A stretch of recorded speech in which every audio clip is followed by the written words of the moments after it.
तो हनुमान जी की कृपा होती है, सुगम अनुग्रह तुम्हारे देते। यानी हनुमान जी इस धरा पे ही विराजमान है। विराजमान है, वही संकट मोचन है, वही निकालने वाले हैं। कलयुग के विशेष पावरफुल देवता है हनुमान जी।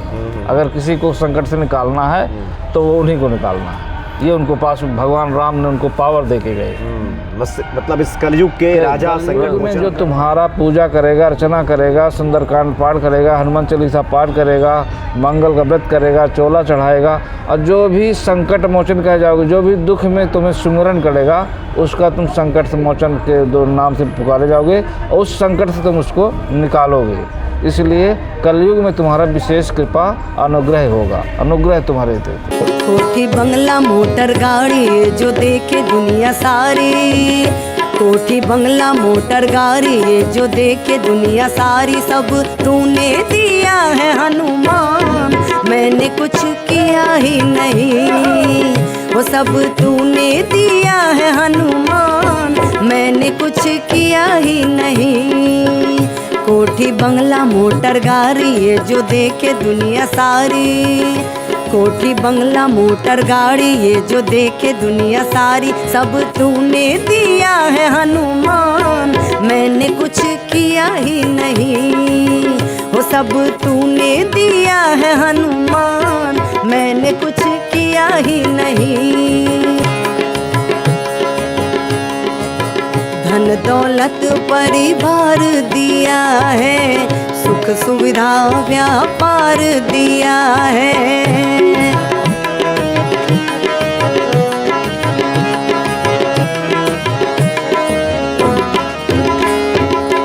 धन दौलत परिवार दिया है, सुख सुविधा व्यापार दिया है। हो मेरी काया तेरी माया, तेरे प्रेम की है छाया, मेरी काया तेरी माया, तेरे प्रेम की है छाया। वो सब तूने दिया है हनुमान, मैंने कुछ किया ही नहीं। जय सिया राम। जय श्री राम। सब सुख लहे तुम्हारी सरना, तुम रक्षक काहू को न डरना। हनुमान जी की प्रसन्नता से सब संभव हो जाता है भक्तों के जीवन में। इस वक्त हम बहुत ही प्रसिद्ध मंदिर में उपस्थित हैं। भगवान स्वयंभू शिव मंदिर के नाम से काफ़ी ये प्रसिद्ध मंदिर है। कविनगर गाज़ियाबाद में भगवान शिव यहाँ साक्षात विराजमान है, हनुमान जी भी विराजमान है। और आज इस मंदिर की महिमा और साथ ही हनुमान जी की महिमा बताने के लिए पूज्य पंडित जी हमारे सामने उपस्थित हैं। स्वागत है आपका। जय श्री राम। जय श्री जी, क्या शुभ नाम हो आपका? शिव कुमार शुक्ला। अच्छा पंडित जी, सबसे पहले हम चाहते हैं कि इस मंदिर की क्या महिमा है, जो कि बड़ा प्राचीन मंदिर है, हमने सुना है। ये मंदिर जो है आज से 40-50 साल पहले, अच्छा, जो अंदर जो बड़ा मेन जगमोहन है, बड़ा मंदिर जो उसको मेन जगमोहन बोलते हैं, वहाँ पे एक छोटा सा पिंडी निकली। और पिंडी निकलने के बाद यहाँ जो सामने जेडी क्वार्टर हैं, वो देखे कि यहाँ कोई पिंडी निकली है, तो औरतों ने अपना कीर्तन करने लगा। अच्छा, मतलब धरती से स्वयं माने स्वयं निकले। अच्छा। और पूजा पाठ करने लगे, और फिर थोड़ा सा उसका आकार बढ़ने लगा और लोगों में प्रशंसा होने लगी। फिर मंदिर का टीन सेट बन गया। फिर लोगों ने, और जो यहाँ लोग लक्ष्मीपति लोग हैं, उद्योगपति लोग हैं, वो लोगों ने हाथ लगाया। फिर एक शिव प्रतिष्ठा बड़ा सा कर दिया और मंदिर थोड़ा बृहद रूप ले लिया, बड़ा सा बन गया। तो बहुत अच्छा गाजियाबाद में अच्छा नाम है इसका। और वो आज भी छोटी पिंडी है, सूक्ष्म है, अगर साइड में उसको हटाया नहीं गया। शिवलिंग बड़ा सा लगा, जो रुद्राभिषेक चल रहा है उनके बगल में वो पिंडी है, छोटा सा पिंडी से गुप्त होता है ना, छोटा। जैसे वहाँ पे आप भीमा शंकर वगैरह कोई जो है ओमकारेश्वर जाए तो छोटा सा पिंडी है, उसी तरह छोटा सा पिंडी साइड में है, वो आज अभी है वो। अच्छा। और बड़ा शिवलिंग प्रतिष्ठा करके उसमें पूजा अभिषेक होता है। मतलब स्वयंभू भगवान शिव स्वयं आए। अच्छा पंडित जी, भगवान शिव तो आशुतोष है, ऑर्डर दानी है, बहुत जल्दी प्रसन्न हो जाते हैं। हम चाहते हैं कि भक्तों को भगवान शिव कैसे कृपा करेंगे इसके बारे में बताएं, उसके बाद हम लोग श्री हनुमान जी की बात करेंगे। शिव जी तो एक ऐसे हैं कि उनका महिमा जो है अपरंपार है। लोग नमः शिवाय, ओम नमः शिवाय जिस तरह से उनको करें, क्षणे तुष्टा क्षणे रुष्टा।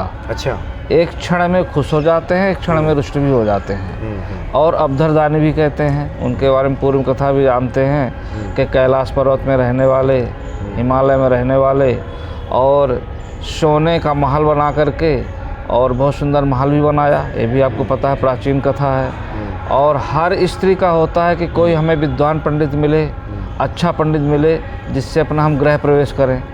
उस समय रावण से बड़ा कोई विद्वान था ही नहीं इस पृथ्वी पे। पार्वती जी की इच्छा थी तो भगवान राम शंकर ने कहा ठीक है, हम विद्वान पंडित ला देते हैं। पार्वती जी ने उनको कहा ठीक है, विद्वान गृह प्रवेश हुआ। परंतु रावण ने दक्षिणा में वो कनक महल सोने की लंका मांग ली। तो भगवान शंकर ने कहा कि प्रिय अब बताओ, उन्हें दे दिया। तो इसी कहते हैं अब धरदानी फिर कैलाश पर्वत में चले गए, जहाँ को जहाँ। अच्छा। तो अब इस मतलब देखते जीता जागते इससे बड़ा उदाहरण क्या है। और बहुत जल्दी प्रसन्न भी होते हैं, बहुत जल्दी रुष्ट भी होते हैं, ये उनमें मतलब जल्दी प्रसन्न हो जाते हैं, प्रसन्न भी होते हैं। अच्छा पंडित जी, जो भगवान शिव हैं प्रभु राम के कार्यों को संवारने के लिए, यानी कि रुद्र देह तजिले है बस बानर भे हनुमान, जो हनुमान जी हैं बन गए भगवान शिव, दूसरा रुद्र होता है। और हनुमान जी संकट मोचन को कहा जाता है। हाँ। तो क्या इस कलयुग में भक्त श्री हनुमान जी की आराधना करें तो उनके सभी संकटों का निवारण हो जाता है, सब संभव हो जाता है? जब भगवान राम ने अयोध्या में उनको राज तिलक होना था, तो जहाँ राज लिखना था वहाँ पे राहु लिख गया। जहाँ राज लिखना था वहाँ क्या लिख गया? राहु। अच्छा। राहु की दशा जो हम कुंडलियों में देखते हैं नवग्रह, राहु केतु का दशा ही होता ही है, शनि का दशा ही होता है, अनिष्ट ग्रह ही माना जाता है। तो अगले दिन वो तो होना था कि भाई इनको राज तिलक होना है, वहाँ राहु लिख गया। अच्छा। और वो राहु उनको वनवास कर दिया, ग्रह मारक जो होता है उसने कर दिया, और उनने अपना पिता के आज्ञा स्वीकार कर लिया। और उनने वनवास में गए तो बहुत से असामाजिक तत्वों को नष्ट भी किए उनने। मैं बहुत कम शब्दों से करते हैं, और कथा तो बहुत बृहद है। जब वैकुंठ धाम को जाने लगे तो सभी लोग जाने लगे, सबका नंबर। हनुमान जी बोले प्रभु हम, बोले हनुमान तुम कलयुग में इसी पृथ्वी पर रहोगे और संकट मोचन के नाम से विशेष तुम जाने जाओगे। कलयुग में जो तुम्हारा पूजा करेगा, अर्चना करेगा, सुंदरकांड पाठ करेगा, हनुमान चालीसा पाठ करेगा, मंगल का व्रत करेगा, चोला चढ़ाएगा, और जो भी संकट मोचन कह जाओगे, जो भी दुख में तुम्हें सुमिरन करेगा, उसका तुम संकट मोचन के दो नाम से पुकारे जाओगे और उस संकट से तुम उसको निकालोगे। इसलिए कलयुग में तुम्हारा विशेष कृपा अनुग्रह होगा, अनुग्रह तुम्हारे देते। तो हनुमान जी की कृपा होती है, सुगम अनुग्रह तुम्हारे देते। यानी हनुमान जी इस धरा पे ही विराजमान है, वही संकट मोचन है, वही निकालने वाले हैं। कलयुग के विशेष पावरफुल देवता है हनुमान जी। अगर किसी को संकट से निकालना है तो वो उन्हीं को निकालना है, ये उनको पास भगवान राम ने उनको पावर दे के गए।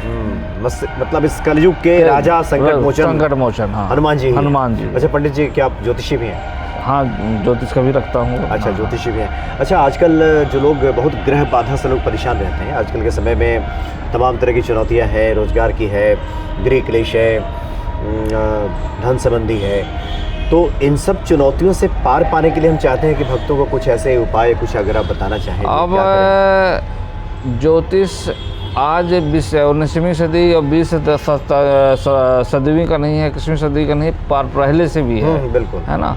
आपने जब देखे होंगे कि रामेश्वरम में शिवलिंग प्रतिष्ठा करना था तो वहाँ पे लिंग नहीं, बनारस से नहीं गया, तो भगवान राम ने रेते की बना दिया, मुहूर्त जा रहा था। और भगवान राम की और सीता की कुंडली जनक जी और सतानंद ने, वशिष्ठ ने और सतानंद ने मिलाई थी। ज्योतिष एक हमारा जो है एक मापदंड गणित है। अच्छा। और गणित पर निर्धारित है, और उस निर्धारित गणित पे जो ज्योतिषी होते हैं उसके बताते हैं कि भाई आपका ग्रह गोचर क्या है, और आपको दशाएं होती हैं, महादशा, प्रत्यंतर दशा, अंतर्दशा, महादशाएं होती हैं। उस दशाओं से हम जब निकलते हैं कि आपकी शनि की योग दशा चल रही है, कि सूर्य की चल रही है, कि मंगल की चल रही है, कि बुध की चल रही है, बृहस्पति चल रही है। वो तो एक आजकल आधुनिक, पहले जो पुरोहित होते थे हाथ से कुंडली बनाते थे, हाँ। 15 दिन बनाते थे। आजकल जो है टेक्नोलॉजी जमाना आ गया, 2 मिनट में हम लैपटॉप में निकालते हैं और कंप्यूटर से निकल जाती है। वहाँ तक तो चलिए सब ठीक है, 2 + 2 + 2 4 होता है, 3 नहीं होता है, वो तो ठीक है। परंतु आज के दिनांक तारीख डेट में जो है ज्योतिष, एक आप हमसे पूछ रहे हैं पंडित हमारा कुंडली देखो, तो हमें आपका पहला हम जो हमारे जो व्यक्तिगत नेचर है कि आप दुर्गा चालीसा पढ़ लें, हनुमान चालीसा पढ़ लें, हनुमान जी के चोला चढ़ा लें, ये ठीक है। कुछ जोशी आज उसको व्यवसाय बना करके आपको ऐसे भ्रम में डाल देंगे कि 1 लाख दो जी, 2 लाख दो, नहीं कराओगे तो आप आगे जाकर के एक्सीडेंटल हो जाओगे, अल्पआयु हो जाएगी, दीर्घायु गर्भ क्लेश हो जाएगी, आपका व्यापार दब जाएगा, आपको शत्रु विनाश कर देगा। तो एक व्यापारिक ढंग से आपको जो मिसगाइड करते हैं वो गलत है। हाँ, आज व्यापार के हिसाब से हो गया, मतलब डराते हैं कि डराते हैं कुछ आ आपको। जाए। हाँ, ये गलत है। कि हनुमान जी की प्रसन्नता को लेकर के जो लोग संकटों में हैं, परेशानियों में हैं, जो राहु शनि की बाधा से परेशान हैं, ऐसे लोगों को क्या करना चाहिए? कुछ आप उपाय वगैरह अगर बताना चाहिए। अब देखिए, अगर 2 तरह का उपाय होता है, एक तो पैसे का उपाय होता है, एक निःशुल्क उपाय होता है। अच्छा, है ना। पैसे के जोश के पास जाओगे तो जैसे हमारे यहाँ अंदर रुद्राभिषेक हो रहा है, कोई 10, 25, 30, 40 हज़ार रुपये ले रहे हैं, उसको कर रहे हैं, वो तो पैसे का उपाय होगा। पैसे वाले उपाय है ये। एक हो गया कि आप जो है परेशान है तो हनुमान जी को चोला चढ़ाओ, लड्डू भोग लगाओ, हनुमान चालीसा पढ़ो, हैं, सुंदर ज़्यादा समय सुंदर कांड का पाठ कर लो, उससे आपकी सारी विविधाएं खत्म हो जाएंगी, सारे ग्रह शांत हो जाएंगे, अरिष्ट ग्रह शांत हो जाएंगे, जितने निगेटिव ऊर्जाएं हो समाप्त हो जाएगी। और हनुमान जी का खुद भी करिए, आप हाँ खुद करेंगे तो आपके पास रहेगा, और हमसे आप कराएंगे तो हम कहेंगे स्वस्ति, आप अगर मुझे कुछ दान देंगे, दक्षिणा दे, हमारे पारितोषित परिश्रम का जब दक्षिणा देंगे तो हम कहें आपका कल्याण मस्त हो। हाँ, तो जो आप खुद ये कर लोगे तो आपके पास रहेगा, वो हैंड ओवर किसी से करने नहीं है, स्वयं कर ले, स्वयं करें। तो ऐसा नहीं है कि पुरोहित ही कर ले, आप भी कर सकते हैं, ऐसी कोई बात नहीं है। नहीं, जैसे लोग बताते हैं कि चूंकि कर्म कांड के सभी जानकार नहीं होते, हाँ, तो त्रुटियों की संभावना रहती इसीलिए है। ब्राह्मण से करा कहते हैं ना कि ब्राह्मणाधीन मंत्र, अमंत्राधीन देवता। भगवान जो सारे होते संस्कृत, इनको वेद मंत्र अच्छा लगता है ना। तो ब्राह्मण ही कर्मकांड, गुरुकुल में ब्राह्मण ही पढ़ा, वही मंत्र सुंदर बोलेगा, है ना, क्योंकि उसकी जानकारी है। भाई आप बीटेक किए हैं, डॉक्टरी कर रहे हैं, वो करें तो आप उसको उस चीज़ की नॉलेज है, परंतु हमने गुरुकुल बचपन में जो पढ़े हैं तो उसका प्रॉपर तो उच्चारण, स्वर, स्वर, उदात, अनुदात, स्वरित, बिंदु कहाँ है वो तो हमें आपकी है। शिक्षा दीक्षा सब गुरुकुल में हुई है? गुरुकुल में महेश योगी के यहाँ से हुई है, महेश योगी जी के यहाँ से, नोएडा से हुई है, भोपाल में कई जगह रहा मैं तो। अच्छा। वहाँ टीचिंग भी किया मैंने। तो अगर आपके जीवन के अनुभवों से निचोड़ से पूछें कि ये जीवन है तो उतार चढ़ाव, समस्याएं तो आती जाती रहती हैं, मूल मंत्र क्या है कि व्यक्ति सुखमय जीवन बिता सके? उसके लिए मूल मंत्र क्या है? क्योंकि बहुत से लोग बहुत सारी आज की भागा दौड़ में लोगों से काफ़ी डिप्रेशन और टेंशन में, और टाइम कम रहता है, वो अगर कम से कम कोई गुरु मंत्र ले लें, ओम हनुमते नमः, ऐं ह्रीं क्लीं चामुंडचायै नमः, ओम नमः शिवाय नमः, ओम नमो भगवते वासुदेवाय नमः। ये समझिए कि एक टिकट है। अच्छा, आपको अगर जाना है बॉम्बे तो टिकट ले लिया, आप चले गए, राम नाम के टिकट है। तो जो कोई छोटा सा मूल मंत्र का जाप करते रहो, उससे आप ऊर्जावान, शांति, गाड़ी चलाओ, राम नाम लो, गायत्री मंत्र पढ़ो, इससे ऊर्जावान, मेडिटेशन करो थोड़ा सा, अगर वो ज़्यादा मन में विकृतियाँ हैं, टेंशन है, मन शांत नहीं रहता तो मेडिटेशन करो उसी गुरु मंत्र का। कहीं जाने का आप ये मूल मंत्र बता रहे हैं कि बहुत ज़्यादा तामझाम, बहुत ज़्यादा खर्च की भी आवश्यकता नहीं है। नो, आप खुद पर्सनल आप कर सकती हैं। आपको भी अधिकार ऐसा नहीं है कि हाँ हम आप ब्राह्मण, जब आपको नहीं आता, आपके पास टाइम नहीं होता है और आप लक्ष्मीपति धन वर्षा वाले हैं तो करा लीजिए, कोई बात नहीं। अगर नहीं है तो सेल्फ करिए ना, अपना खुद करिए। स्वयं भी करेंगे तो ईश्वर की उतना फल मिलेगा, वही प्रसन्नता प्राप्त होगी जो किसी योग्य ब्राह्मण से कराएंगे, उतना होगा, उतना होगा। जी जी जी। तो पंडित जी, बड़ा आनंद आया, आज तो आपसे पहली भेंट है। बहुत बहुत साधुवाद, बहुत बहुत धन्यवाद। और आगे मौका मिला तो हम लोग इसे विशेष संदर्भ में भी आपसे ओके ओके, बहुत बहुत धन्यवाद। नमस्कार। जय श्री राम। जय श्री राम।